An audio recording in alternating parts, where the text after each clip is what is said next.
The fluorescent lights of Mercy General Hospital buzzed their tired mechanical song through the empty corridor. It was nearly 3 in the morning, and the November rain hadn't stopped in 6 hours.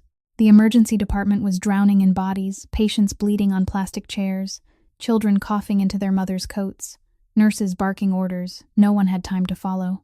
The night shift stretched ahead like a sentence with no period. Hazel Bennett, 27 years old, pushed a strand of chestnut hair damp with sweat and disinfectant behind her ear, gripping the handle of her mop. She wasn't a nurse. She was a janitor. 4 years of scrubbing other people's blood off these floors for $16 an hour. 2 years of nursing school abandoned the day her mother was diagnosed with cancer. Her coworkers called her Ghost Girl because she moved through the halls like she wasn't really there. That night, wringing dirty water into her bucket, Hazel noticed something the doctors and nurses had walked past for 3 hours straight. An old woman sitting alone on a plastic chair near the triage desk. Silver hair, a torn coat, plastic grocery bags clutched in her lap, canvas shoes soaked through. Everyone assumed she was homeless. Everyone kept walking. But Hazel stopped. She didn't know that the woman she was about to wrap in a stolen blanket wasn't homeless at all. She didn't know those sharp green eyes belonged to Margaret Valenti, the widow of the most powerful Mafia Don New York had ever buried. She didn't know that across the city, in a penthouse overlooking Central Park, a 37-year-old man in a $3,000 suit was pacing the marble floor, staring at a GPS tracker on his phone, and hating that his mother had insisted on this dangerous charade alone. A man who hadn't smiled in 11 years. A man whose name made senators sweat and rivals disappear. And she certainly didn't know that the secret buried in her own dead father's wooden box, the one her dying mother kept hidden under a nursing home bed for 18 long years, would one day bring 2 of the oldest crime families in America to their knees. All because a poor janitor gave away her last sandwich and 4 quarters to a stranger who was cold. If this story moves you, hit that like button, share it with someone who believes kindness still matters, and subscribe to our channel for more stories where one small act of grace changes everything. Now, let's go back to that rainy November night, where it all began. Hazel stood still for 1 second at the mouth of the hallway, her eyes still fixed on the elderly woman curled up on the plastic chair about 10 steps away. Something in her chest tightened, not pity, but a feeling so painfully familiar that it almost hurt. The same feeling she had when she watched her own mother trembling in the chemotherapy room last month. She turned back, pushing the cart of dirty water toward the far end of the corridor, trying to swallow the lump rising in her throat. The phone in her apron pocket began to vibrate. Hazel glanced over her shoulder to see whether anyone was watching, then quietly slipped it out. A message from Queensbridge Nursing Home glowed on the cracked screen of the phone she had used for 3 years. Mrs. Bennett has a high fever, 39 degrees. The nurse is monitoring her.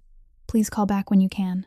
Her hand shook so badly that she nearly dropped the phone onto the floor. She opened her wallet and counted again for the 3rd time that night, and there were still only $12 and a few loose coins. Rent at the end of the month, medicine for her mother, bus fare. Everything was pressing into the mind of a woman who hadn't slept for 36 hours. Hazel rested her forehead against the mop handle for 1 second, just 1 second, closed her eyes, and drew in a deep breath. When she opened them, a figure in a white coat was passing by. Oliver Weston. He was 38 years old. A physician in internal medicine, and 8 months ago he had been the man Hazel thought she would marry. 8 months ago, he had sat across from her in a coffee shop on Lexington Avenue and told her that he couldn't date a janitor if he wanted to move up in the hospital. He had used those exact words, move up, as if she were something that needed to be left behind. Oliver glanced at her once. No greeting, no nod, only a faint curl of annoyance on his mouth, as though her presence somehow stained the polished Italian leather shoes he had just shined. Hazel lowered her head and kept mopping. She had learned how to become invisible. She had learned how to let people look straight through her and see nothing. That was why they called her Ghost Girl, and she had accepted the nickname the way people accept a torn raincoat, because it still covered some small part of them. But tonight something was different. Tonight, the eyes of the old woman on that plastic chair stayed in her mind and wouldn't leave. Hazel pushed the mop machine toward the bend near the nurse's station, and at that exact moment, a voice as sharp as a razor sliced through the air. Bennett, what the hell are you doing here? Patricia Hale, the head nurse, 50 years old, stood behind the counter with both hands on her hips. Her navy uniform pressed so crisply that it looked like military dress. I'm mopping the floor, ma'am, Hazel answered softly. You've been standing frozen at the end of that hallway for 10 minutes. Patricia said, not even bothering to lower her voice, even though 3 patients were sitting less than 3 meters away. If you want to stand around and rest, do that at home, not in my hospital. Hazel tightened her grip on the mop handle. She could have said many things. She could have said that she had been working for 7 straight hours without a break. She could have said that the old woman out there had been waiting for more than 3 hours and no one had paid her any attention. But she knew Patricia Hale. She knew people like Patricia Hale didn't listen. Yes, ma'am, Hazel said. Patricia gave a scornful snort and turned away. And when she did, Hazel looked back at the old woman once more. The elderly woman was still sitting there, her shoulders shivering in waves from the cold. The plastic bags clutched tightly in her arms as if they were all she had left in the world. Hazel swallowed hard. Her mother was burning with a fever of 39 degrees in Queens. Her wallet held $12. Her shift still had 5 hours left, but tonight, she decided. Tonight she wouldn't let that old woman sit alone for 1 more minute. Hazel pushed the cleaning cart toward the supply room, and for the first time that night, she walked not like a ghost. The linen supply room was at the end of the hallway, behind a gray door with a sign that read, "For medical staff only." Hazel had never been allowed inside. The hospital's rules were very clear. Janitors didn't touch medical supplies, didn't touch blankets or pillows, didn't touch anything neatly stacked on the steel shelves. But the hospital's rules had never written down what a person was supposed to do when an old woman sat trembling in the hallway for 3 full hours, and no one cared enough to notice. Hazel stopped in front of the door and glanced quickly toward the nurse's station. Patricia was bent over writing something, and 2 young nurses were laughing together beside the coffee machine. No one was looking. She turned the doorknob and slipped inside. The room smelled of clean fabric and bleach, and white blankets and pale gray wool blankets were folded into perfect squares in stacked piles on the shelves. Hazel reached for a wool blanket from the middle shelf, the thickest one she could see, then quickly tucked it beneath her apron. Her heart was pounding. When she turned back, the supply room door swung open, and Patricia was standing right there, a patient chart still in her hand. For 1 second, the 2 of them simply stared at each other. "Bennett," Patricia said it in a low voice, but it came out sharper. "What are you doing in there?" Hazel felt the blood drain from her face. She had never been good at lying. "Room 412 needs another blanket," she heard herself say, and her voice sounded calmer than she felt. "Elderly patient. He's shaking from a fever. Nurse Wilson told me to get one." Patricia narrowed her eyes. "Wilson isn't on the night shift tonight. Nurse Marsh," Hazel corrected at once, praying there wasn't actually anyone named Marsh on the 4th floor. "She just called me." Patricia stood still for 1 long beat, her sharp gray eyes traveling over Hazel from head to toe as if she were trying to find the crack in the story. Then she let out a breath through her nose. "Next time, call a nurse to bring it up. This isn't your job."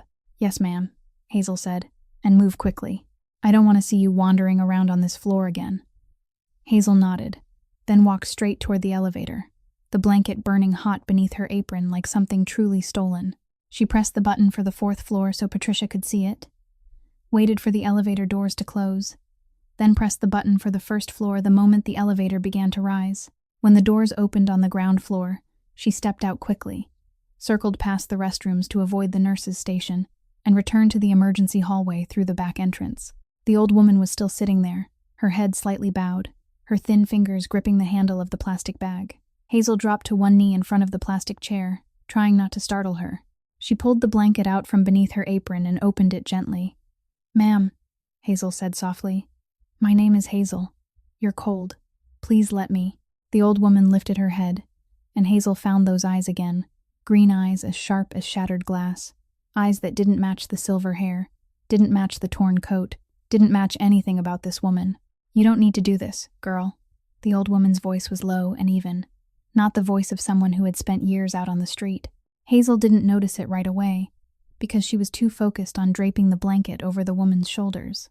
"I know I don't need to," Hazel replied, "but you're cold, and I have a blanket. That's reason enough." The old woman watched her closely, her gaze unblinking. For 1 brief moment, Hazel felt as though she was the one being observed, not the other way around. As though the old woman was weighing something, measuring something. The feeling ran down Hazel's spine so quickly she almost didn't register it. Then it was gone, and in front of her there was only a trembling old woman trying to pull the edge of the blanket closer to her neck.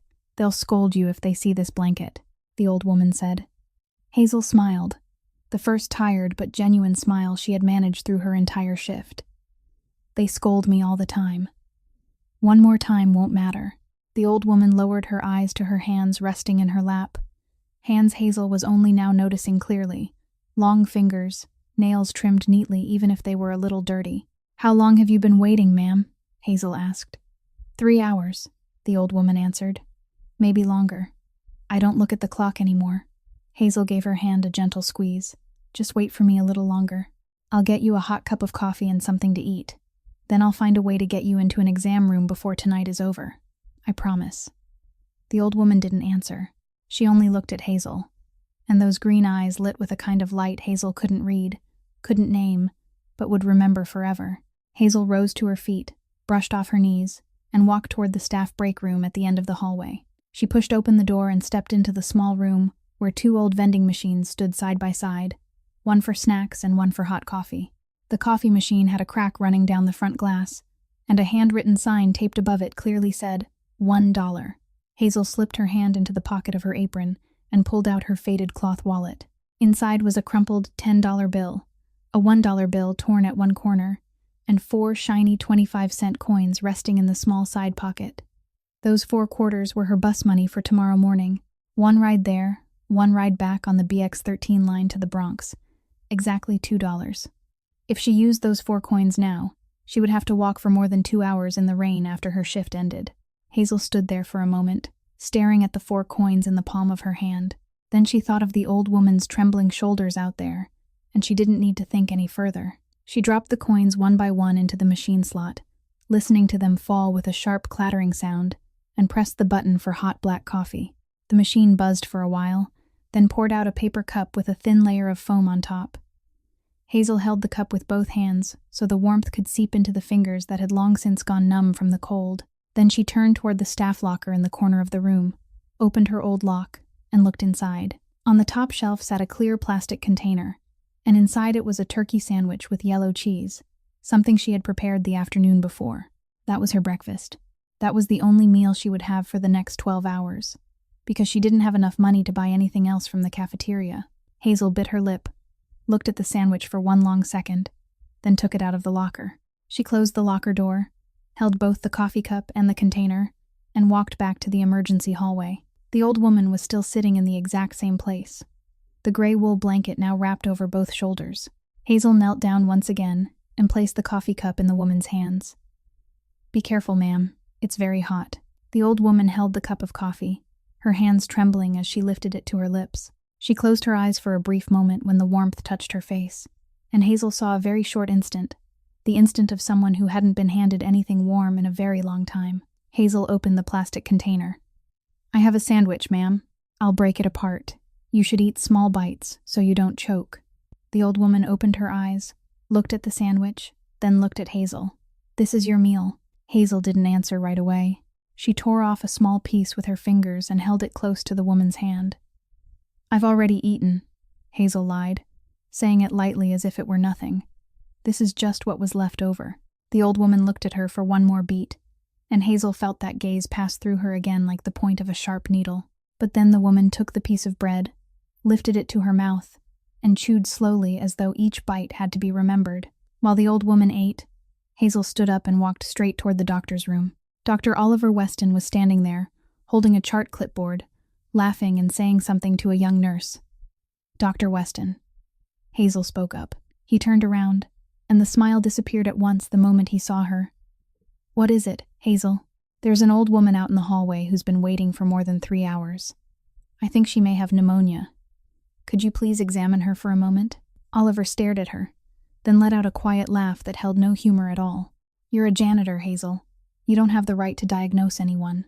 And I have 14 patients waiting in rooms right now. I know that. But she's being ignored because she looks homeless. Triage by urgency. Hazel." Oliver cut in. "You know the rules." He turned away. Hazel stood there for 1 second, then followed him. "Doctor, just 3 minutes. Please check her vital signs. If she's fine, I won't bother you again." Oliver stopped and exhaled through his teeth. "You never know when to stop, do you?" "I already stopped, 8 months ago." Hazel said it in a low but steady voice. "I let you go. I'm only asking you for one thing, because someone needs help, not because of me." Oliver stood still. Something flickered across his face. Maybe shame. Maybe irritation. Hazel wasn't sure and didn't care anymore. He tapped his pen against the clipboard 3 times, then finally gave one abrupt nod. "Fine. 3 minutes. Only 3 minutes. And we don't owe each other anything anymore." "No," Hazel said softly. "We don't owe each other anything at all." And she turned back toward the hallway, where the old woman was waiting, her hand still wrapped tightly around the coffee cup that was now half empty. Hazel pulled another plastic chair over and placed it beside the old woman, then sat down with both hands resting on her lap. "The doctor will come examine you in a few minutes," she said. "Please wait just a little longer." The old woman nodded and set the coffee cup down in her lap. "You've already done more than necessary." "Do you really think so?" Hazel asked with a faint smile. "My mother always says the opposite. She says I do less than I should." The old woman turned to face her, and beneath the fluorescent light, her green eyes softened just a little. "Is your mother still well?" Hazel lowered her head and looked at the faded scuffs on her old sneakers. "My mother is at Queensbridge Nursing Home. She has pancreatic cancer, stage 4. The doctors said she may have a few months left, maybe less." She didn't know why she was telling this to a stranger. Maybe it was because it was 3 in the morning. Maybe it was because the old woman looked at her with eyes that held no judgment, no pity, only listening.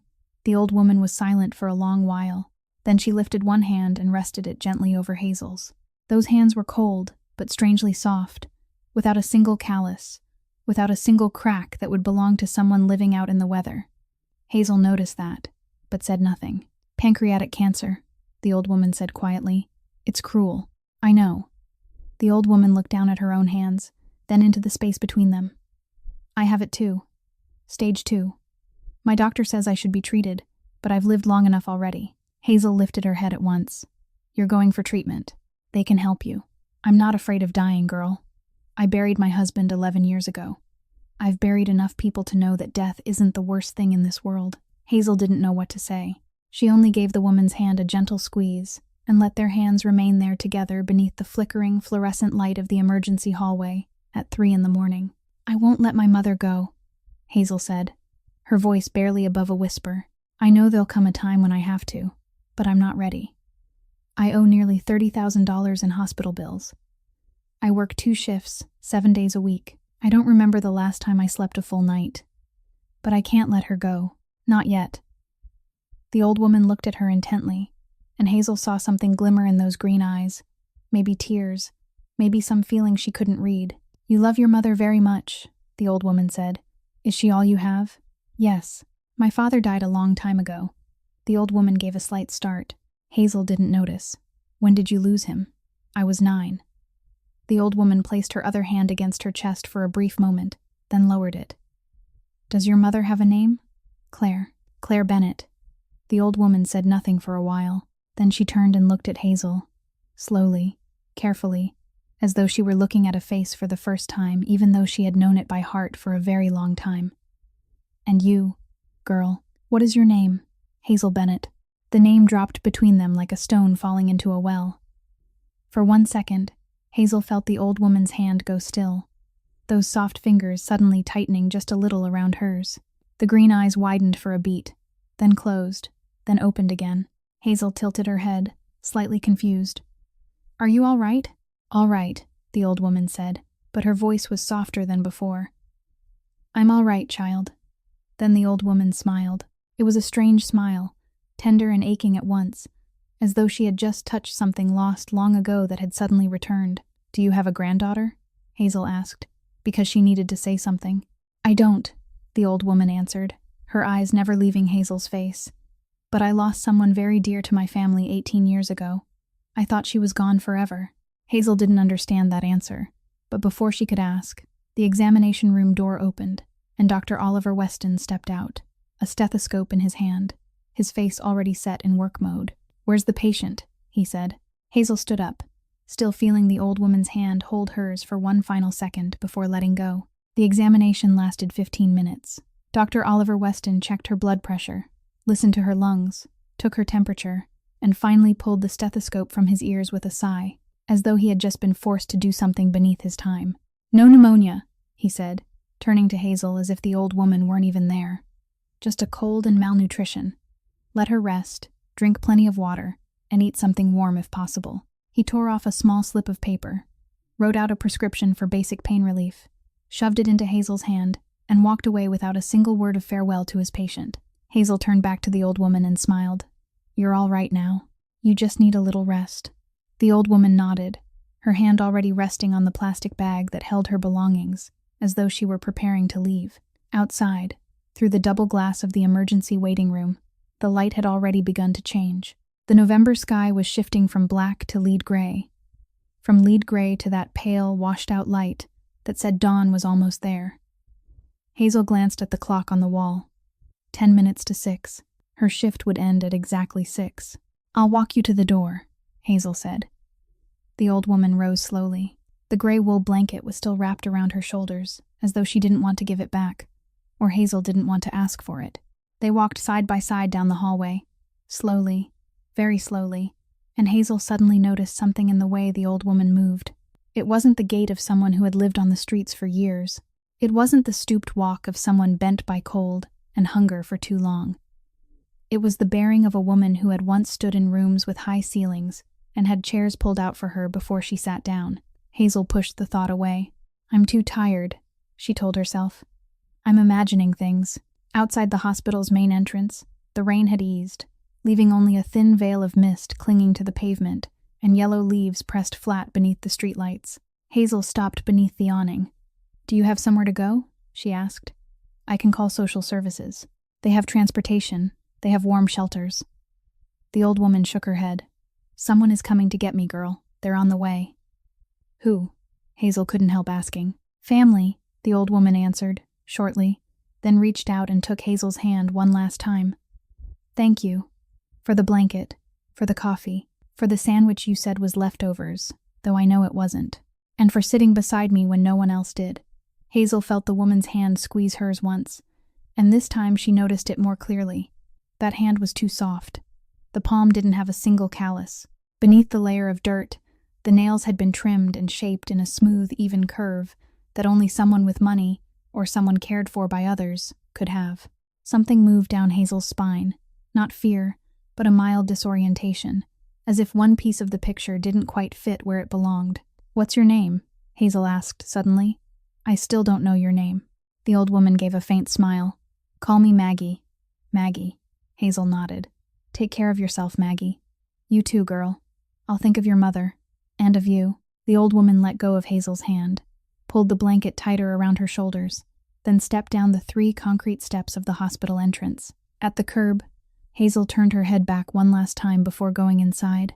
The old woman stood there beneath the street lamp, still holding the plastic bags, but that figure looked entirely different now in the early morning light. Straighter, calmer, as though she were waiting for something she knew with certainty would come. Hazel turned away and went back in, put her card away in the storage room, signed out at the end of her shift, and left through the back door. She no longer had the 4 quarters she needed for the bus ride back to the Bronx, but she had made that decision the moment she dropped them into the coffee machine. She would walk. 2 hours, maybe a little more. She hitched her backpack higher onto her shoulder, pulled up the hood of her coat, and started walking. But when she passed in front of the hospital once more out on the avenue, she saw a vehicle parked at the curb that she could have sworn she had never seen in this neighborhood in her life. A gleaming black Cadillac Escalade, its windows darkly tinted, no front plate. The engine was idling in a low, quiet hum. Hazel didn't know why, but she lowered her head, walked faster, and didn't turn back again even once. 2 days after that rainy November night, Hazel had her first day off in nearly 3 weeks. She didn't sleep in the way she usually did, didn't wash the pile of clothes that had been stacking up in the corner of her studio room, didn't answer the 2 missed messages from her landlord reminding her about the rent. She woke at 8 in the morning, showered in cold water to save gas money, put on the cream-colored sweater her mother loved most, and took the 40-minute bus ride to Queens. Queensbridge Nursing Home stood on a small street behind Northern Boulevard, a 2-story brick building faded by the years, with narrow window frames and a rusted metal sign at the gate. It was the cheapest place in the city that still had a license to care for terminal cancer patients. Hazel had chosen it not because she wanted to, but because it was the only choice she could afford to carry. Claire was in room 17, a shared room she occupied with an elderly woman suffering from dementia named Mrs. Gable, a woman Claire had never managed to speak a full sentence with. When Hazel pushed the door open, Claire was sitting propped up against her pillow, her hair much thinner after 8 rounds of chemotherapy, but her eyes lit up the moment she saw her daughter. "You came," Claire whispered, her voice rough and thin. "Yes, I came." Hazel bent down and kissed her mother on the forehead, where the skin had grown so thin the veins could be seen beneath it. She pulled from her backpack a container of beef instant noodle soup she had already prepared in an old thermos, the only thing Claire could still eat without feeling sick. "We'll eat together, Mom." Claire gave a weak nod. Hazel sat down on the edge of the bed, lifting one small spoonful to her mother's mouth, then taking one spoonful for herself, and kept going that way until the soup container was half empty. While they ate, Claire looked at her daughter with a strange expression, the expression of someone trying to memorize a face before having to forget it. "Hazel," Claire said after a long while, "I have something I want to give you." "Mom, finish eating first." "Now," Claire said, and there was an urgency in her voice that made Hazel set the spoon down. Claire pointed toward the bottom drawer of the small cabinet beside the bed. "Pull it out." At the bottom, behind the old magazines, Hazel did as she was told. Her hand touched something wooden, hard and heavier than it looked. She lifted it out, an oak box darkened to deep brown by time, about 2 handspans long, with a small brass lock dulled by age. On the lid, carved into the center in raised detail, was a strange design, a laurel leaf wrapped around an ornate capital V, and beneath it, a short line of Latin Hazel couldn't read. Hazel looked at the box in her hands. "What is this, Mom?" "It belonged to your father," Claire whispered. "I kept it for 18 years. Hazel frowned. "My father was just an accountant at a shipping company. Why would he have something like this?" Claire closed her eyes for 1 second. When she opened them again, tears were resting at the corners.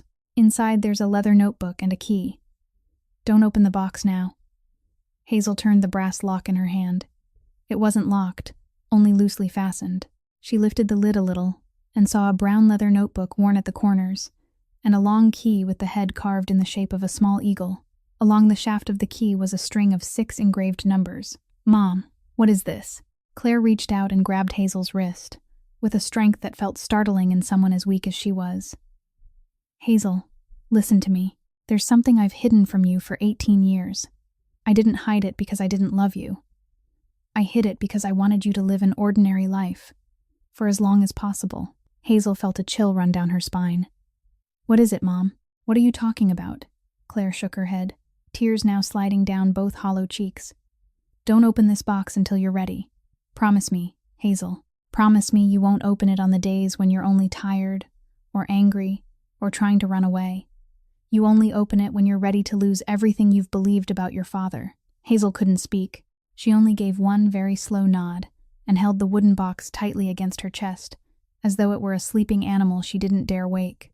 The oak box lay still beneath Hazel's studio bed for the next 3 days, wrapped in an old sweater and shoved deep into the corner against the wall. She didn't open it. She didn't even dare look at it each morning when she bent down to tie her shoelaces. Her mother's warning still echoed in her mind every time she passed by. And there was something in Claire's voice that day, an urgency Hazel had never heard in all 18 years of living beside her, that kept her from testing her own promise. On Thursday morning, Hazel returned to her shift at Mercy General. She was mopping the 3rd-floor hallway near the cardiology waiting area when the phone in her apron pocket began to vibrate. She glanced quickly toward the nurse's station, didn't see Patricia, then pulled it out. The screen showed an unfamiliar number with a Manhattan area code. Hazel hesitated for a beat, then answered. "Hello? Is this Miss Hazel Bennett?" The voice on the other end was female, middle-aged, sharp and polished like a tailored suit. Hazel felt her heart give one strange jump. "Yes, this is she. Miss Bennett. My name is Francesca Romano, personal secretary to Mrs. Margaret Valenti. She would like to meet with you." Hazel froze in the middle of the hallway, one hand still gripping the mop handle. "I'm sorry. Who?" "Mrs. Margaret Valenti. I believe you met her in the Mercy General Emergency Department on the rainy Tuesday night last week." Hazel lifted a hand and pressed the bridge of her nose, trying to gather her thoughts. The homeless old woman. "What is her real name?" "You'll have your answer when you arrive," the voice replied, still polite but leaving no room for refusal. Mrs. Valenti would like to invite you for tea at her residence on the Upper East Side tomorrow afternoon at 3 o'clock. A car will pick you up in front of your building at 417 East Tremont Street, Bronx, at 2:15. Hazel felt her throat go dry. How do you people know where I live? We make sure Mrs. Valenti's guests are comfortable, Miss Bennett. I look forward to seeing you tomorrow. The line went dead. Hazel stood there for a long moment, the phone hanging at her side, while the fluorescent light above her buzzed like a bee that didn't know where to fly home. They knew her address. They knew where she worked, which shift she worked, which number was hers.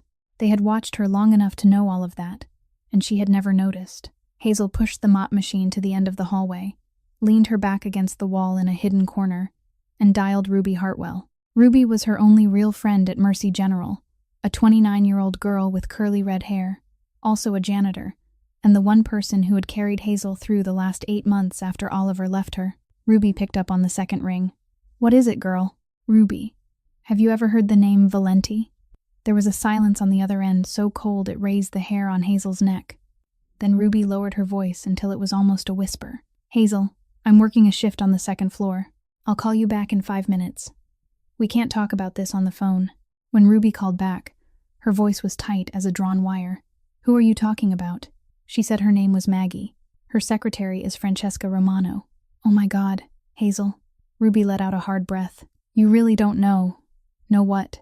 The Valentis are the biggest mafia family in New York City. Italian roots, Brooklyn, and Manhattan. They've been around since before my grandparents even came to America. The current Don is Raphael Valenti. Every man in New York has heard that name. If the police cross him, they lose their jobs. If reporters cross him, they disappear. Hazel stood against the cold hallway wall and felt the blood drain from her face. I gave an old woman from that family my sandwich. Listen to me, Ruby said, her voice almost pleading now. Don't go. I don't care whether she wants to thank you or wants something else. You can't step into that world, Hazel. Once you're in, you don't get out again. Hazel nodded even though Ruby couldn't see her. I know. She said goodbye and hung up. But that evening, when she stood in her cramped studio apartment looking at the wooden box beneath her bed, she understood that she was going to go. Not because of money, not because of curiosity, but because there had been something in Maggie's green eyes that night that had known her name before she ever spoke it, and Hazel needed to know why. At exactly 2:15 on Friday afternoon, the black Cadillac Escalade pulled up in front of the building at 417 East Tremont Street, and Hazel knew at once that it was the same vehicle she had seen that morning outside the hospital. The same dark-tinted windows, the same quiet purring engine, the same unnerving sense of silence that belonged to something that didn't belong in this neighborhood. Hazel pulled her coat tighter and stepped down the concrete stairs of the building. She was wearing the only navy dress she owned, the one she had bought at a thrift store on Fordham Avenue 2 years earlier for $12, paired with black flats worn thin at the toes and peeling slightly at the heels. Her chestnut hair was pinned neatly back. No lipstick, no powder, because she didn't have the money for such things and wouldn't have known how to dress for an appointment like this anyway. The driver stepped out and opened the door for her, a large man in a black suit who didn't say a word, only gave her one short nod. Hazel climbed into the back seat, and the door shut with such a thick, heavy sound that she understood immediately the vehicle was armored. The car rolled across the Willis Bridge, through Harlem, then turned into the Upper East Side, where perfectly trimmed rows of trees began to appear on both sides of the street, along with 19th-century brownstone buildings and ornate iron gates, shielding the world inside from the eyes outside. Hazel had never set foot in this part of the city. She had only heard about it. The car stopped in front of a 4-story mansion on 5th Avenue facing Central Park. A wrought iron gate, 3 meters high, had been carved with a laurel pattern, the same pattern Hazel had seen on the lid of her father's wooden box 3 days earlier. Her heart gave one hard beat and then another, as if her mind hadn't yet caught up enough to join those two things together. The gate opened, and the car moved into a courtyard paved with gray stone. Hazel counted 6 men in black suits, 2 at the gate, 2 at the front door, and 2 patrolling along the wall. Cameras had been mounted at every corner of the building, small and discreet, almost impossible to notice unless someone was looking for them. The driver opened her door. Hazel stepped out, suddenly feeling that her worn black flats looked painfully small on the gravel. Francesca Romano was already waiting at the front entrance, a woman of about 50, in a sharply cut charcoal gray suit, her hair tied low, her black eyes assessing Hazel in half a second before shifting into a professional smile. "Miss Bennett, thank you for coming. Please follow me. Mrs. Valenti is waiting for you in the main sitting room." They passed through a grand foyer with white marble floors veined in gray, a large crystal chandelier hanging from a ceiling nearly 6 meters high, and oil paintings in gilded frames lining the sweeping staircase that curved toward the second floor. Everything here was so quiet that Hazel could hear the sound of her own shoes striking the floor, and she became suddenly, painfully aware that every step she took seemed to scratch something. Francesca stopped in front of a pair of oak double doors, knocked twice softly, then opened them. "Please go in." Hazel stepped across the threshold. The sitting room opened before her, larger many times over than her studio apartment, with a marble fireplace burning softly at the far end, velvet armchairs in the color of red wine, and a square glass coffee table already set with a silver tea tray. And standing with her back to the room, looking out the window over Central Park, was a woman Hazel needed nearly 3 full seconds to recognize. The woman's silver hair was arranged in an elegant low twist, fastened with a pearl pin. She was dressed in a smoke-gray cashmere top and matching trousers, and she wore a simple strand of pearls with small diamond earrings catching the light. When she turned around, Hazel saw the sharp green eyes she had already memorized, and her hands fell helplessly to her sides. "You can't be," Hazel whispered. "No, girl," Margaret Valenti said, her voice low and gentle, exactly as it had been that night in the emergency hallway. "I am Margaret Valenti. I'm sorry I let you believe otherwise, and I'm grateful that you came." Hazel stood in the middle of the sitting room, and her old navy dress suddenly felt unbearably heavy on her body, and she didn't know where to put her hands. Margaret stepped toward her, slowly, took her hand the way she had that night in the hospital hallway, and led her to the armchair facing the fireplace. "Sit down, child. Your tea is getting cold." Hazel sat on the edge of the chair, her back straight, not daring to lean against it. Francesca poured tea into 2 thin porcelain cups patterned with gold, then quietly withdrew and closed the double doors behind her. "Why did you do that?" Hazel asked, her voice smaller than she wanted it to be. "Why did you pretend to be homeless? Why were you at the hospital that night?" Margaret set her teacup down on its saucer with a soft sound. "I'll answer everything, girl, but I want to wait for one more person.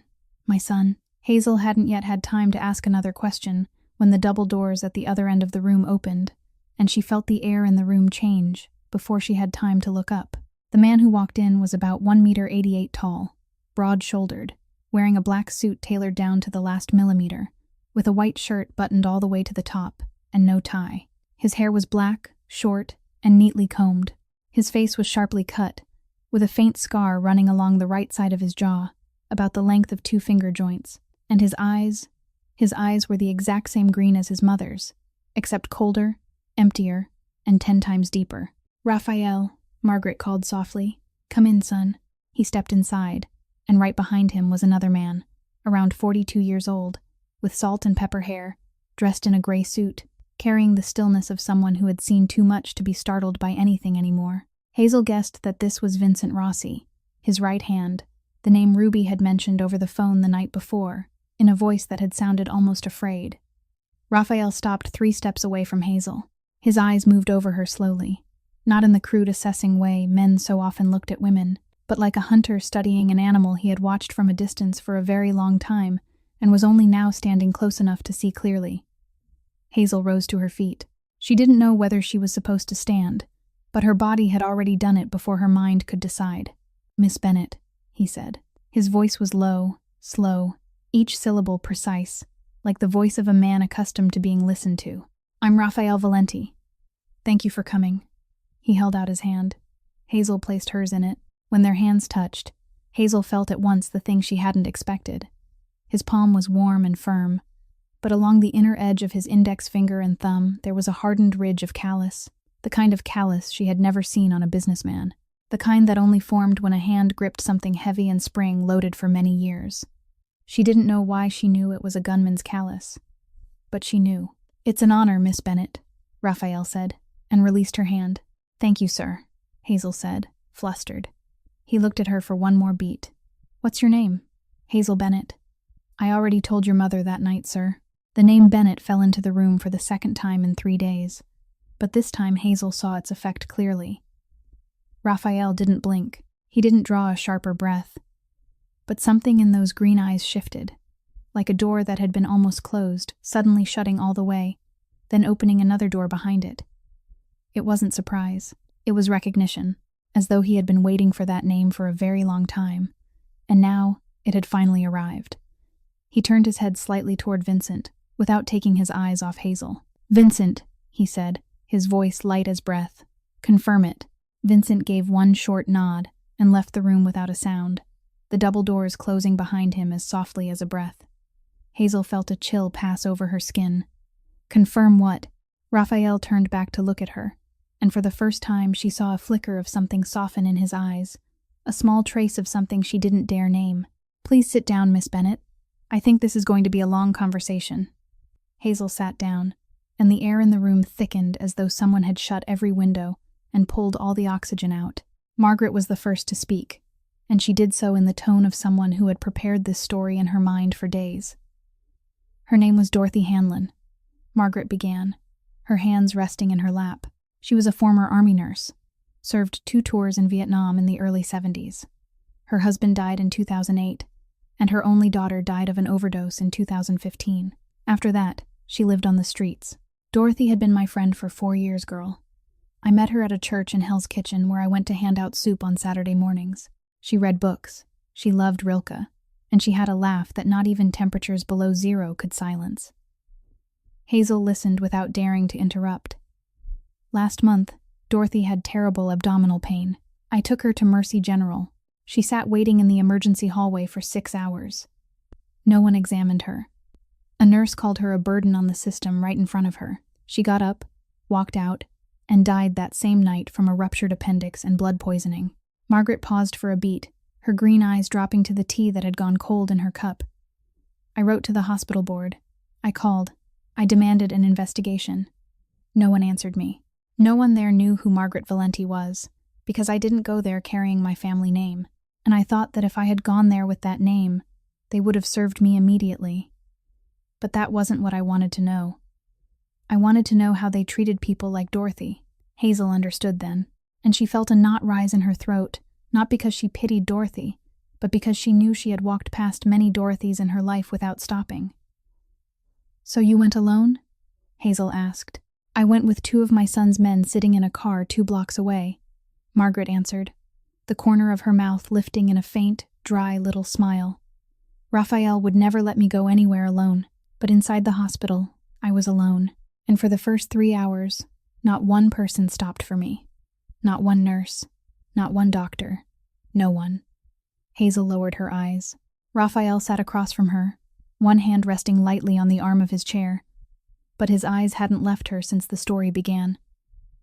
"Then you stopped," Margaret continued.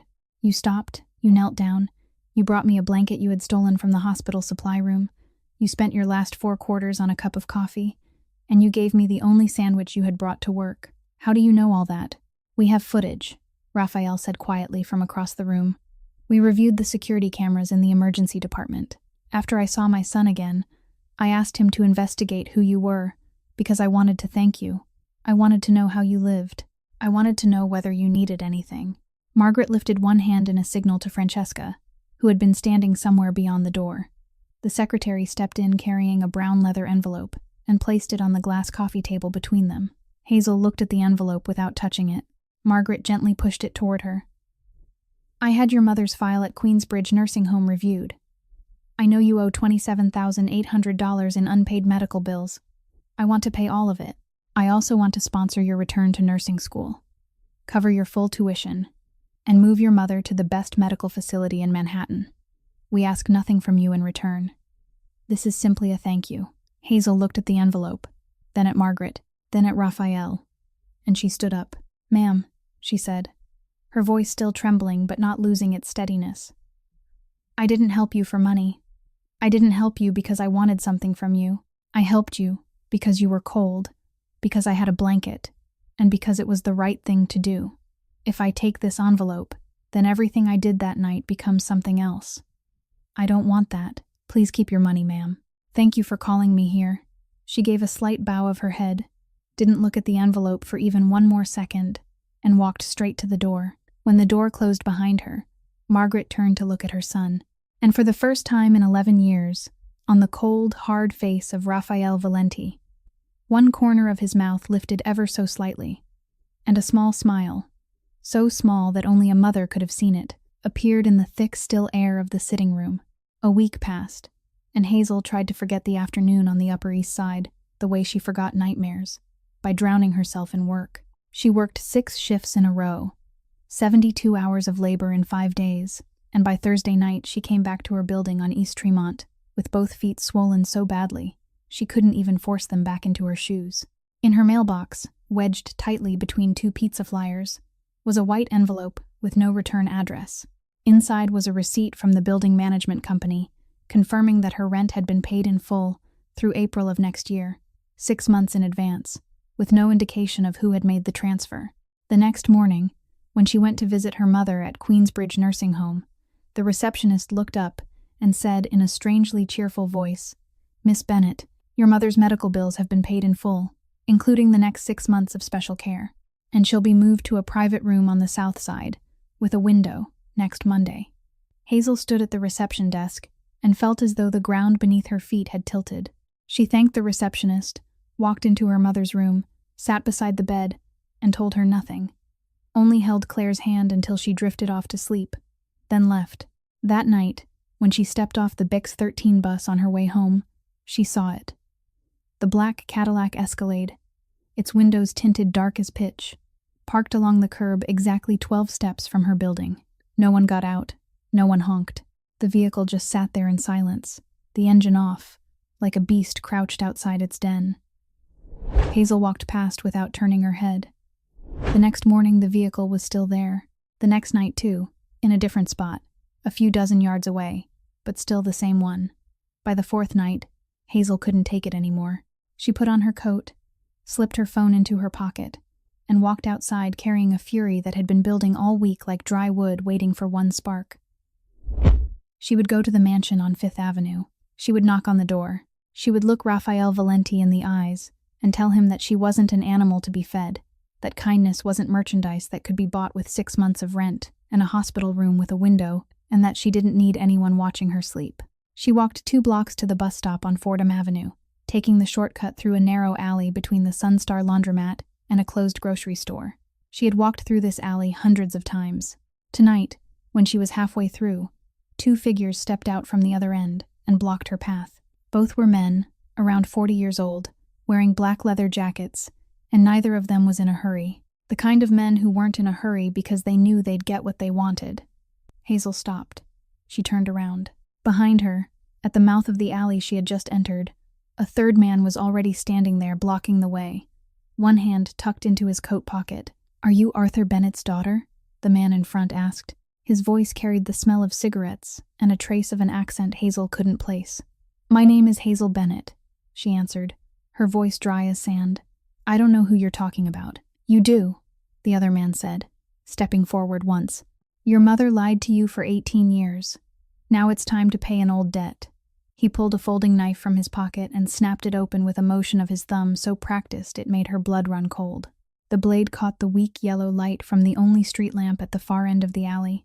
Hazel felt her heart stop for one beat, and then the whole world exploded. 2 gunshots rang out in rapid succession. 2 dry, sharp sounds so fast that Hazel jerked and fell back against the wall. The man with the knife dropped first, the blade flying from his hand. The second man hadn't even managed to pull anything from inside his coat before he went down too, his knees striking first, his chest hitting the ground after. The third man at the mouth of the alley turned and ran, and Hazel heard only the sound of his shoes pounding the pavement farther and farther away. Out of the darkness on the opposite side, a man stepped forward, a pistol with a suppressor still in his hand. Vincent Rossi. He didn't look at the 2 bodies on the ground. He looked only at Hazel, sitting against the wall, her trembling hands clutching at the dirty brick. "Miss Bennett," he said, his voice so calm it was chilling. "Get in the car, right now." Hazel didn't ask anything. She rose on legs that felt ready to collapse and followed him out of the alley, where the gleaming black Escalade was waiting with the back door already open, The Escalade tore across the Willis Bridge with the speed of a car that knew exactly where home was. Hazel sat in the back seat, her hands clasped together so tightly that her knuckles had turned white, and no one said a single word for 20 minutes. Vincent drove, his eyes fixed on the rearview mirror, checking for a tail every 8 to 10 seconds. When the vehicle passed through the gates of the mansion on Fifth Avenue, Hazel noticed that the number of bodyguards had doubled since the first time she had come. Vincent took her upstairs in a private elevator, down a long hallway lined with deep wine-colored carpet, then pushed open an oak door at the very end. Raphael was standing at the tall window, looking out over Manhattan at night, his hands clasped behind his back. The black suit he had worn during the day had been replaced by a black shirt with no tie, the top 2 buttons undone to reveal the line of his collarbone, and his sleeves rolled up to his elbows. Beneath the black fabric, along the inside of his right forearm, Hazel caught a glimpse of the edge of a large tattoo she couldn't fully make out. Vincent left Hazel standing in the middle of the room, then withdrew and closed the door behind him. "Are you all right?" Raphael asked without turning around. "I don't know," Hazel answered. "I don't know anything anymore." He turned back, and for the first time those green eyes no longer looked sharp and cold. They looked tired. "Please, sit down." Hazel lowered herself into the leather chair facing his massive black wooden desk. Raphael walked to the liquor cabinet, poured a little whiskey into a crystal glass, and set it in front of her. "Drink. You'll need it." She touched the glass but didn't drink. He sat down across from her and began to speak. "Your father's real name was Arthur James Whitaker," Raphael said. "He was born in March of 1962 in Boston, graduated from Fordham University with a degree in finance in 1985. He joined my family as a junior accountant in 1992. And by 1999, he had become chief accountant, the man who managed the entire legal and illegal financial record of the Valenti family. My father, the late Don Alessandro, loved him like a younger brother. He was the only man outside the family invited to my baptism." Hazel shook her head. "My father was an accountant for a shipping company. That's what my mother told me."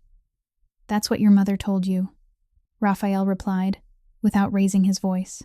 "And she told you that so you could stay alive." He reached into a drawer at the side of his desk, pulled out a plastic-sealed photograph, and slid it across the surface toward her. In the picture, 2 men stood before a lavishly decorated Christmas tree, both smiling, each holding a glass of wine. One of them was an older man around 60, with silver hair and green eyes like Raphael's. The other was much younger, around 40, with chestnut hair like Hazel's, gray eyes like Hazel's, and the same dimple in his left cheek when he smiled. "Taken at Christmas in 2003, Raphael said. "At my father's estate in Long Island." Hazel reached for the photograph.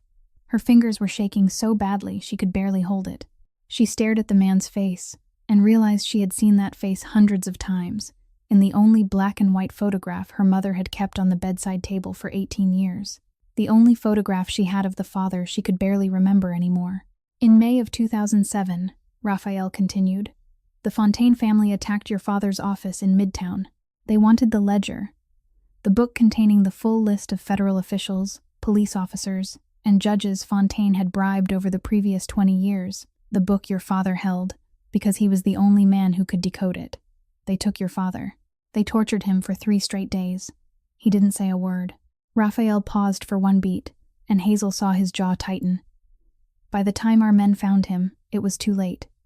Your mother got the news at midnight. She didn't know whether Fontaine would come for you too, but she didn't dare take the risk. Within 6 hours, she had taken you out of your apartment in Brooklyn, changed both your last names from Whitaker to Bennett, and disappeared. We searched for you and your mother for 18 years, Miss Bennett. My father swore beside your father's coffin that the Valenti family would protect you and your mother at any cost. We failed to keep that oath, because we couldn't find you. Not until that night in the hospital hallway, when you spoke your name to my mother." Hazel let the photograph fall back onto the desk. Tears had already run down her chin without her noticing, falling in heavy drops onto the glass protecting the picture. Raphael stood, walked around the desk, and lowered himself onto one knee in front of her so that their eyes were level. "Fontaine knows you're alive, Hazel," he said softly, the first time he had spoken her name. "The men in the alley tonight were theirs. They won't stop. You're staying here, under my protection, until I make certain that not one name belonging to Fontaine on New York soil dares to speak your name again." At 3 o'clock that morning, Hazel didn't return to the studio on East Tremont. Vincent and 4 other men had reached it before she did, and packed everything she owned into 4 cardboard boxes in under 20 minutes. By dawn, Claire had also been transferred by a private medical team from Queensbridge Nursing Home to the Valenti Mansion and placed in a second-floor bedroom that had been converted into a fully equipped medical care suite, with a private oncologist and 2 nurses rotating on duty 24 hours a day. Claire didn't ask many questions. She looked at Hazel once, looked at Margaret standing beside her bed once, then closed her eyes and said only, "I knew this day would come." 3 weeks passed from the night in the alley, and the mansion on Fifth Avenue gradually stopped frightening Hazel. She began to notice small things. Maggie drank black coffee with no sugar every morning at 7. Vincent always took off his shoes at the door even though he wore a suit. Francesca folded napkins in exactly one style, and would refold them if anyone did it wrong. And Raphael, the man who could silence an entire city, was the one who sat beside Claire's bed every evening from 8 until 9:30, reading The Great Gatsby to her chapter by chapter in a low, unhurried voice that Hazel only dared to listen to from the hallway through the crack in the door. He never knew she stood there. During the day, Raphael taught Hazel how to shoot. He took her to the range behind the house, a yard enclosed by sandbags and soundproof walls, placed a small-caliber Glock 19 in her hand, and showed her how to stand, how to breathe, how to handle the recoil. His hand rested over hers to adjust the position of her trigger finger, and his skin was warmer than she expected, and Hazel didn't dare look at him in those moments. "You won't have to shoot anyone," he said, his voice even. "But if the time comes when you have to, you can't hesitate. You can't think. You can only pull the trigger. Do you understand?" Hazel nodded. She hit the bullseye 4 times in the 5th lesson, and when she turned to look at him, for the first time since she had known him, the corner of Raphael's mouth lifted a little more. It wasn't a smile, but it was closer than ever before. On the 23rd night in the mansion, Hazel woke at nearly 1 in the morning with a thirst she couldn't ignore. She stepped out of her bedroom and walked down the hallway lit dimly by pale golden wall lamps. And when she passed the library at the far end of the second-floor corridor, she saw the door standing slightly open, with warm light spilling through the gap. She pushed it open. Raphael was sitting in a leather armchair, his jacket off, his white shirt sleeves rolled to the elbow, and his left arm wrapped in gauze already soaked through 3 layers with blood. On the table beside him sat an open bottle of whiskey, a white towel stained with blood, and an unfinished first aid kit. He looked up when he heard her. He didn't speak. He only looked at her. Hazel walked into the room and closed the door behind her. She didn't ask where he had been. She didn't ask what had happened that night. She only crossed to him, sat down in the chair opposite, pulled the first aid kit toward herself, and began to work.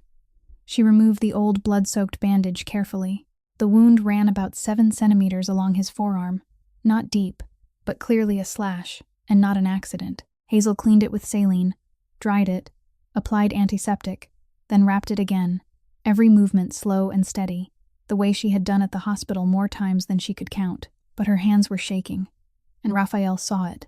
"You're shaking," he said quietly. "I know," Hazel answered, "not because of the blood. No, I know that," he said. She tied the last knot in the bandage, set the scissors down on the table, and looked up at him. The golden light of the library fell across one half of his face, while the other half stayed in shadow, and Hazel realized that this was the very image of him she had carried in her mind for 3 weeks, without daring to admit it to herself. Raphael lifted his uninjured hand and placed it against her cheek, his thumb brushing lightly at the corner of her mouth. "Hazel," he said, "if you want to leave this place when all of this is over, I'll let you go. I'll give you a house anywhere you choose. Enough money so you never have to scrub hospital floors again, and you'll never have to hear the name Valenti even once for the rest of your life." She didn't answer. He lowered his head and pressed the gentlest kiss to her forehead, right between her brows, a kiss that asked nothing. "But I don't want you to go," he whispered near her ear. "I spent 18 years searching for you, even when I didn't know it was you. And I don't want you to go." On Tuesday morning, Claire had her regular chemotherapy appointment at the Memorial Sloan Kettering Cancer Center on York Avenue. Although the private doctor at the mansion had been monitoring her closely, the chemotherapy medication she needed, could only be administered under the supervision of specialist hospital equipment, and Raphael hadn't accepted any option other than the best facility. The motorcade left at 7:45 in the morning. A black Escalade led the way, carrying 2 bodyguards. The second carried Hazel, Claire, and Vincent, and a third followed behind. The November air that day was cold and dry, golden sunlight falling across the stone faces of the Upper East Side buildings, and Hazel was holding her mother's hand in the back seat, feeling Claire's thin fingers soft and warm inside her own. "I feel better today," Claire said. "I think next month we might be able to go to the park together." "Yes, Mom," Hazel answered, and gave her mother's hand another gentle squeeze. The moment the car turned into the ramp leading down to the hospital's underground parking garage, Vincent looked into the rearview mirror, and his whole body went rigid. "Get out of the car now. You and her. Out." He hadn't even finished the command when 3 black SUVs came screaming in from 3 different directions, one blocking the front, one blocking the rear, one slamming sideways into the right flank of Vincent's Escalade. The sound of metal crashing into metal shattered the side window glass. Then the bullets started flying. Vincent shoved Hazel down onto the floor of the car with one hand, while the other had already drawn his gun, and fired in quick succession toward the first shadow, stepping out of the SUV across from them. Hazel pulled her mother down beside her, Claire's head pressed against her chest, her body shaking like a leaf. "Stay low," Hazel screamed. "Stay low, Mom." A bullet tore through the car door, ripping through the leather padding inches from Hazel's face. Vincent roared and fired back, and Hazel heard the sharp breath leave him when a bullet buried itself in his left shoulder. But he didn't fall. Out of the car, Vincent shouted again, rolling toward the back door and kicking it open. "Follow me." Hazel dragged Claire out, half carrying and half pulling her down onto the concrete floor of the parking structure, and the 3 of them took cover behind a cement pillar, while bullets kept tearing through the air around them. From the other side, a man's voice rang out through the haze of gun smoke, hoarse and heavy with a Brooklyn accent. "Hazel Bennett, come out here." Theodore Lombardi stepped out from behind the SUV, a handgun in his hand, his gray suit without a single wrinkle. Hazel had never met him, but she knew at once it was him, the man who had tortured her father for 3 days before killing him, the man who had forced her mother to run for 18 years. "The ledger, Hazel," Theodore shouted across the parking garage. "Your father hid it. You're holding it. Give it to me, and your mother lives. This is the only time I'm offering." Hazel tightened her arms around Claire. She hadn't had time to answer. Theodore fired. The bullet missed Hazel, missed Vincent. It hit Claire. Hazel felt it before she heard it. Her mother's body jerked once, then a very soft breath slipped from her lips, and Claire slid down inside her daughter's arms. "Mom," Hazel whispered. "Mom, no, no." Claire opened her eyes. A thin line of red blood ran from the corner of her mouth, and she looked at her daughter with the same gaze that had once looked at her for the first time 27 years earlier in a delivery room in Brooklyn. "Your father," Claire whispered, her voice rough and faint. "Your father loved you so much." "Mom," Hazel cried. "Stay with me. Please stay with me. Forgive me, Hazel. I hid it from you. I only wanted you to be safe. Please forgive me." Hazel bent over her, pressing her forehead to her mother's. "There's nothing to forgive, Mom. Nothing at all. I love you. I love you. I love you." Claire smiled faintly. Her eyes closed. Her chest didn't rise again. And while bullets were still flying across the parking garage, Hazel held her mother's body in her arms and couldn't hear anything anymore, except a long ringing in her ears. At that exact moment, the scream of tires cut across the entire garage. Raphael came charging in from the upper ramp, his coat flying behind him, a gun in each hand. Theodore turned toward him and fired. The bullet flew straight toward Hazel. Raphael threw himself across, shielding her, and the bullet tore through his right shoulder, blood spraying in a short arc across the black paint of the cement pillar. He didn't fall. He fired back 4 times in a row, every shot driving into Theodore's chest. Vincent, from behind the pillar opposite, fired the 5th shot into the forehead of the man who had killed Hazel's father. Theodore Lombardi collapsed onto the concrete floor, eyes still open, and the 18-year flight of Claire Whitaker, also known as Claire Bennett, ended in the final rain of bullets on a Tuesday morning in November in a hospital parking garage. 5 days later, Claire Bennett was buried at Woodlawn Cemetery in the Bronx beneath a November rain that was relentless and cold clear through to the bone. Hazel had chosen Woodlawn because it was one of the oldest cemeteries in the city, and because her mother had once said, on a late afternoon many years earlier, that she loved the maple trees there. The service was very small. There was no loud priest, no extravagant wreaths, only an elderly priest from St. Barnabas Parish reading the prayers, and a group of about 20 people standing in silence around the grave.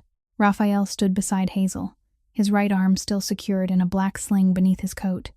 Margaret stood on Hazel's other side, holding her hand through the entire service with a hand that was cold but steady.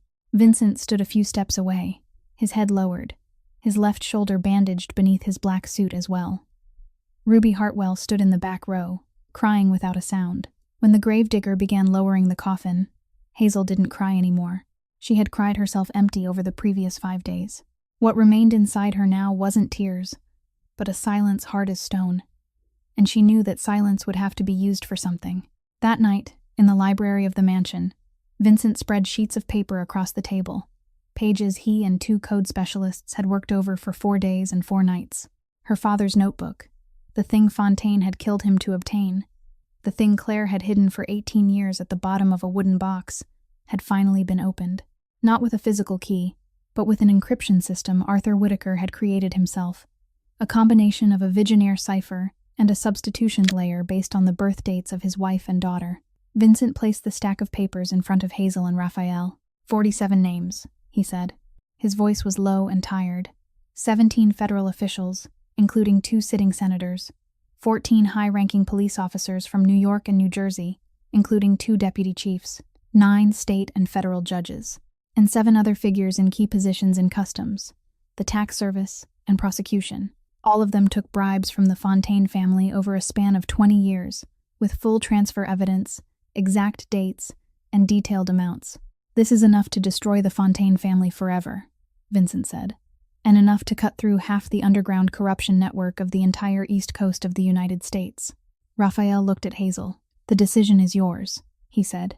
Your father died for this notebook. Your mother died because of it. You can use it any way you want. I'll do whatever you choose. Hazel looked at the list of names for a very long time. Some of the names she had seen on television, at press conferences, in congressional decisions. Some were names attached to offices she had walked past hundreds of times on her way to the hospital. I want Fontaine to pay, she said at last. Her voice was quiet, but clear. I want them to lose everything, but I want them to lose it through the law, not through bullets. My father didn't speak a word through 3 days of torture to protect this notebook, and my mother spent 18 years running because of it. I won't let their blood be exchanged for more blood. I'll let it be exchanged for justice. Raphael nodded, slowly, with weight. Vincent, he said, send the notebook to our contact at the FBI, Baltimore channel. No fingerprints, no line leading back to the family. Within no more than 2 weeks, they must have the original in hand. Yes, Don, Vincent answered. Over the next 2 months, 31 senior members of the Fontaine family were arrested, including the heir who had been groomed to replace Theodore Lombardi. 9 of the 17 federal officials were indicted. Both senators resigned in disgrace. The New York press called it the largest purge since the Giuliani era, and not a single article mentioned the name Valenti. Based on the text you provided, 6 months had passed since that final day at Woodlawn Cemetery. Winter moved through New York slowly and quietly, then gave way to a spring carrying the soft sunlight so particular to April on the Upper East Side. Hazel had completed the final 2 semesters she had once left unfinished in the nursing program at Hunter College, and now held in her hands the degree she had abandoned 4 years earlier in her mother's chemotherapy room. She didn't cry at graduation. She only stood in silence for a long time outside the auditorium after everyone else had gone home, staring at the paper in her hands and thinking that if her mother were still here, she would have folded it carefully and tucked it into the exact drawer beside the bed where she had kept the black and white photograph of Hazel's father for 18 years. In those same 6 months, Raphael had done something no one among the 5 great families of New York had believed possible. One by one, he shut down the old branches of the family's operations, moving the entire flow of Valenti capital into 2 boutique hotel chains in Manhattan and Brooklyn, a real estate development company in Jersey City, and a venture capital fund devoted to investing in medical technology startups. People in that world said he had killed the Valenti family. Those who understood him better said he had simply brought a different family into being. One evening in early May, Raphael took Hazel up to the rooftop of the mansion. Someone had lit 40 candles there, each one set inside a white glass lantern, and a small dinner table had been laid for two, while a violinist in the far corner played Clair de Lune slowly into the evening air. Hazel looked at Raphael, and he looked at her. By the time she began to understand, he was already down on one knee, and in his hand was a ring Hazel recognized at once, because it had rested on Margaret's finger every time that hand had reached for hers. "You," Raphael said, his voice not trembling, but slower than usual. "For 11 years, I didn't believe there'd ever come a day when I'd know what it meant to want to go home, because someone was there waiting. Then you walked into a hospital hallway carrying a stolen blanket, and it still took me 3 more months just to dare believe you were real. Will you marry me, Hazel Bennett?" She couldn't answer right away. She only nodded once, then nodded again, and when she finally managed to say yes, Raphael rose and held her for a very long time beneath the candlelight and the violin that had already moved on to another piece. A year later, their wedding was held at the old St. Patrick Church in Little Italy, a brownstone church that had stood on the corner of Mulberry Street since before the Civil War. Margaret, though she had grown much thinner after a year of cancer treatment, had insisted on walking Hazel down the aisle herself in place of the mother who could no longer be there. Hazel wore a simple white dress, no lace, no long veil. Ruby was her maid of honor, and Vincent stood beside Raphael as his best man. In his speech at the reception afterward, Raphael told the whole story. He told them about an old woman pretending to be homeless. He told them about a janitor who had stolen a blanket to cover her. He told them about the last 4 quarters dropped into a coffee machine, and a sandwich fed by hand to a stranger. "Hazel didn't save me from my enemies," Raphael said, his voice carrying evenly through the reception hall. "She saved me from myself, and there isn't a fortune in this world worth more than that." That night, after the wedding had ended and the city had gone to sleep, Hazel asked Raphael for one last thing. She wanted to go to the free clinic she had opened with Margaret's inheritance on Fordham Avenue in the Bronx, only 3 blocks from her old building on East Tremont. By the time they arrived, it was nearly 2 in the morning. In the waiting room at the back, a homeless man was asleep on a plastic chair, his coat wet and both hands drawn in from the cold. Hazel, still wearing her white wedding dress beneath her long coat, took a blanket down from the shelf, walked over to him, and draped it gently over his shoulders so she wouldn't wake him. Raphael stood in the doorway, looking at his wife beneath the pale yellow light of the room, and the corner of his mouth lifted for the second time in 12 years. The coldness that had frozen his heart for 12 years had finally melted into a smile that would remain. The story ended there, in a small room in the Bronx, where a woman once called the Ghost Girl once again did what she had always done, not because someone was watching, not because someone would know, but simply because there was a person who was cold, and she had a blanket. That was enough. It was always enough. Hazel and Raphael's story leaves each of us with a lesson that isn't loud, but is deeply felt. That a person's worth doesn't lie in the balance of a bank account or in the clothes they wear, but in the way they treat a stranger they know with certainty will never be able to repay them. In a world where people hurry past one another more and more each day, a small act of kindness can sometimes become the thing that changes an entire life, perhaps even 2. Kindness is never wasted. Kindness is never loss. Whether it is given to a homeless old woman, to an exhausted coworker, to a loved one who is ill, or to yourself in your darkest days, it always finds its way back. If Hazel Bennett and Raphael Valenti's story has touched something in your heart, please press the like button. Share this video with those you believe still carry kindness within the noise and burden of life, and subscribe to our channel so you can walk with us through meaningful stories told every day. We'd truly love to hear from you. What do you think of Hazel's actions that night? Have you ever experienced a moment in your own life when one small gesture from a stranger changed something inside you? Please leave a comment below and share your story, because every story can become a light for someone else who needs it. We also sincerely wish that all of you watching this video will have strong health, a life filled with daily joy, and a peaceful spirit through every rise and fall. Thank you so much for listening all the way to the end of this story. Goodbye, and we'll see you again in the next video.